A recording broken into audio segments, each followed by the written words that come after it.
Bonjour, c'est Christophe Lagile. Donc je vais vous présenter comment je prépare mes propres bouillettes.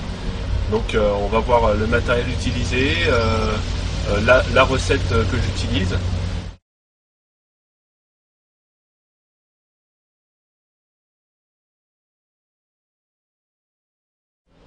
Donc on va voir le matériel qu'on utilise pour faire les bouillettes soi-même.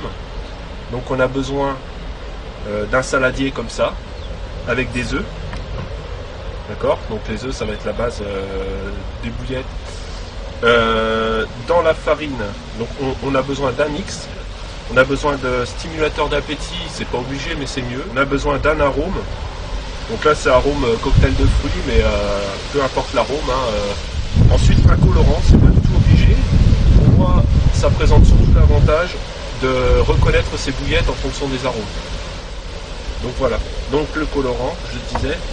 Le sweetener, très important, c'est l'équivalent du sucre en fait. Donc là on a tout le petit matériel, il nous faut une petite seringue, c'est juste pour prélever la quantité précise des ingrédients qu'on a besoin. On a besoin d'huile, on va voir après pour quelle raison. Donc de l'huile, peu importe le style d'huile, on n'en met pas beaucoup. Et puis bon, une table à bouillettes. Donc là c'est une petite table à bouillettes, ça doit être du diamètre 14, c'est des petites bouillettes et c'est une petite table. Et enfin un pistolet à bouillettes. Alors normalement c'est un pistolet spécial bouillettes. Moi j'ai récupéré un pistolet à mastic assez costaud. Et je me suis aperçu que ça allait presque mieux qu'un pistolet à bouillettes qu'on vend dans les magasins de pêche. Donc voilà pour le matériel dont on a besoin. J'ai pas montré mon seau de mix. Donc voilà, là c'est un seau. Un seau avec de la farine. Donc je vais vous dire la conception. Moi c'est simple, c'est lait en poudre, farine de maïs, farine de soja, semoule de blé dur, à proportion égale. Je suis parti de ce base là. Et après bon, je mets du beurre poudre, c'est pour améliorer la granulométrie et donc ça diffuse un peu mieux les arômes au niveau de la bouillette. Et parfois je mets un petit peu de farine d'arachide, de farine de chène vie. Après on peut mixer, on peut faire des choses du moment qu'on respecte des doses, je dirais calculées.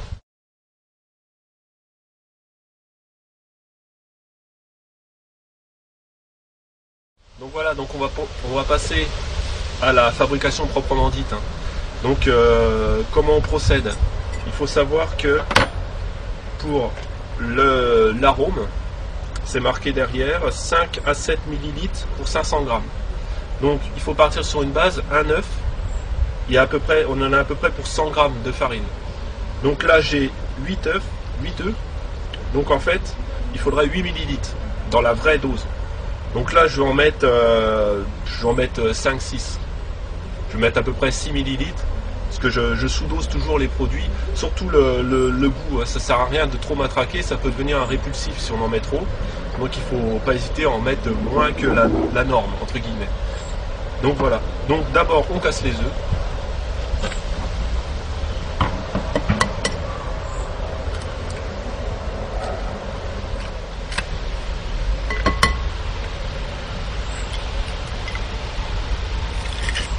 Voilà, là j'en ai 8.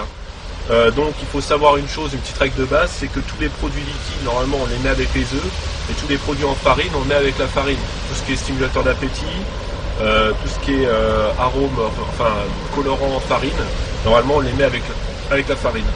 Donc là j'ai les œufs, je vais les touiller simplement.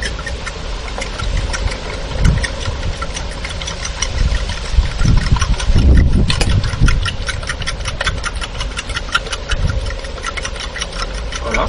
Donc le jaune et le blanc ensemble. Ensuite, donc on va mettre l'arôme.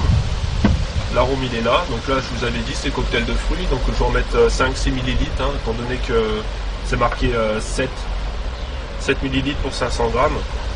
Là j'ai à peu près 800 grammes. Je sous-dose un petit peu. Donc voilà, ça fait 2 ml cette petite seringue. Une. 2. Et voilà, la moitié d'une à peu près, on a à peu près 5 ml. Ça va suffire largement pour donner un peu d'arôme à la bouillette, il n'y a pas besoin de... Voilà. Donc on touille.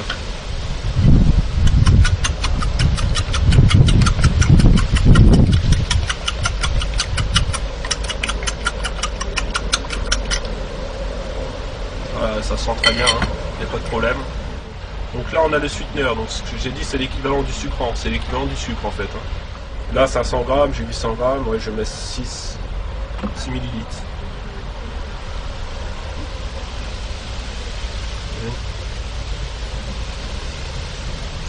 Deux. 3. Voilà. On retouille. On a le stimulateur d'appétit. Donc là je vais faire un petit peu à la méthode, on va dire, à la méthode maison. Hein. Je vais en remettre un peu par-dessus là. Voilà, un tout petit peu, hein. Pas besoin d'en mettre de trop. Normalement c'est une cuillère à café, 2 cuillères à café pour 500 grammes. Donc là j'ai dû mettre, pour toute cette valeur là du seau, là j'ai dû mettre peut-être 2 cuillères à café, hein, juste pour avoir un tout petit peu de stimulateur. Là j'en remets l'équivalent d'une toute petite cuillère à café. C'est vraiment juste pour dire quoi. L'important c'est que ça soit présent. Après la dose, si on sous-dose un peu, c'est pas dramatique. Alors là il y a un petit peu d'arôme, de colorant. J'en ai plus beaucoup. Ça tombe bien, ça colore très bien, il n'y a pas besoin d'en mettre de trop. Donc ça c'est du colorant orange. J'en mets un peu avec une poignée de farine comme ça. Voilà, je dois presque avoir assez. Hein. C'est vraiment très efficace ça. Je touille un petit peu dans mes doigts. On met ça. Et voilà, je mélange tout ça. Voilà. Et donc là, je vais rajouter de la farine tout en touillant petit à petit. J'essaie de tenir une pâte. Une pâte qui soit ni trop molle et collante, mais ni trop dure non plus. Parce que quand on va la mettre dans le pistolet, si elle est trop dure, on va avoir beaucoup de mal à faire les boudins. Vous allez voir tout à l'heure comment ça se passe. Et donc il faut vraiment bien doser au niveau des farines. Pour pas avoir une pâte trop sèche, trop dure, et pas trop liquide non plus, trop collante. Donc ça c'est pas évident au début, mais on en remet petit à petit, on touille. Si on met tout d'un coup, c'est trop dur à homogénéiser, on va avoir des grumeaux, on va avoir beaucoup de mal à détecter le moment où ça va commencer à coller et à faire une bonne pâte. Alors qu'en y allant petit à petit, là, on va arriver naturellement à une pâte qui va commencer à se former. Bon là, ça commence doucement à devenir de la pâte un peu collante. Donc là, ça commence à être bien. Après, on va devoir mettre les doigts à la fin. Il n'y a pas trop le choix. Si on veut faire une bonne pâte, il faut y mettre un peu du cirque. Donc là, une main qui touille et une main qui reste propre pour reprendre de la farine.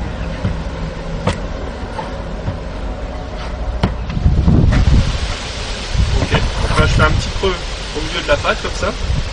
Je vais mettre une petite goutte d'huile. Bon, là, je mets quoi l'équivalent entre une cuillère à café et une cuillère à soupe, quoi, ça dépend. J'y vais comme ça, je dose pas du tout. Hein.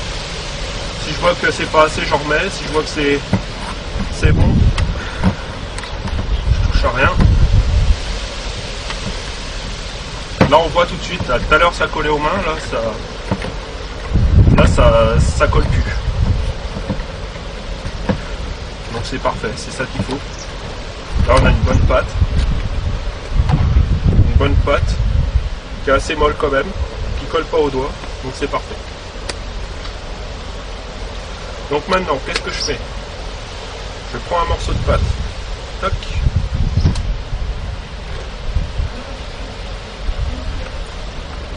Je fais un boudin avec, comme ça.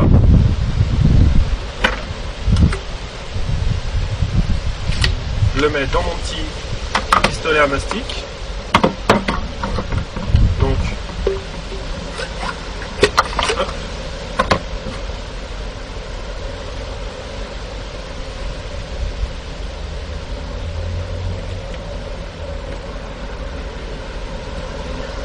Voilà.